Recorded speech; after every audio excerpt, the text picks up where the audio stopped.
उस राजनीति की वजह से क्या हुआ, उनका और रजनी का रिश्ता कितना खराब हो गया। उन्हें ऐसे लगता है कि रजनी जी उनके खिलाफ है और इसकी वजह से अब दोनों भी एक दूसरे की दुश्मन बन बैठे।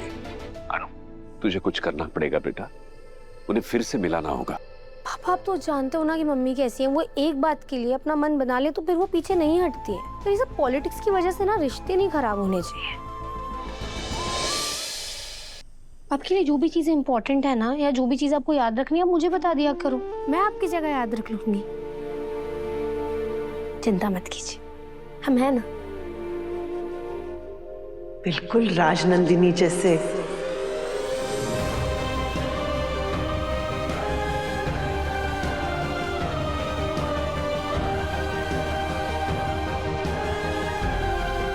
मैं अपने कमरे में जाती हूँ। चलिए माँ, मैं आपको छोड़ देता हूँ। आइए।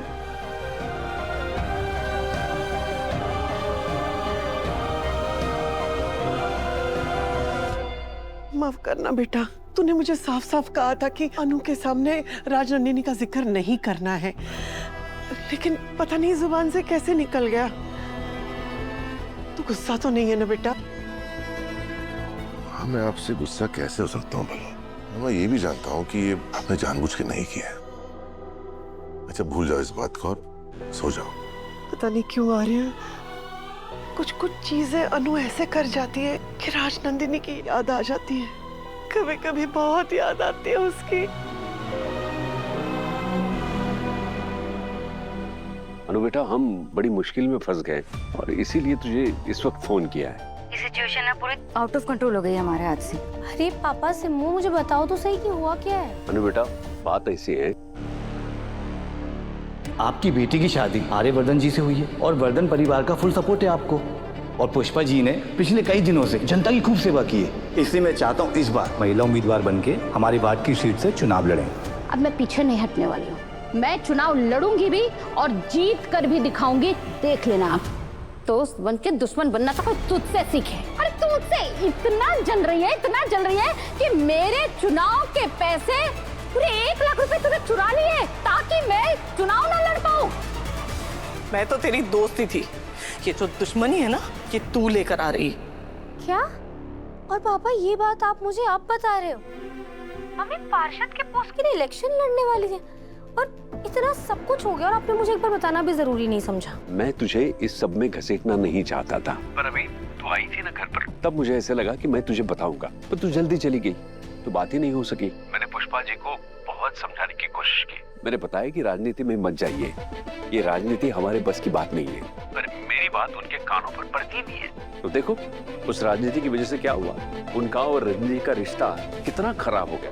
उन्हें ऐसे लगता है कि रजनी जी उनके खिलाफ है और इसकी वजह से अब दोनों भी एक दूसरे की दुश्मन बन बैठे। अनु, तुझे कुछ करना पड़ेगा बेटा, उन्हें फिर से मिलाना होगा। पापा आप तो जानते हो ना कि मम्मी कैसी है, वो एक बात के लिए अपना मन बना ले तो फिर वो पीछे नहीं हटती है। तो ये सब पॉलिटिक्स की वजह से ना रिश्ते नहीं खराब होने चाहिए।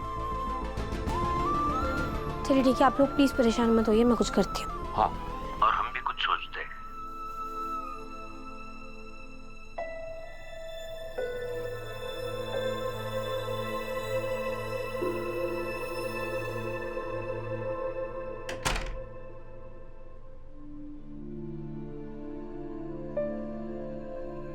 क्या हो गया?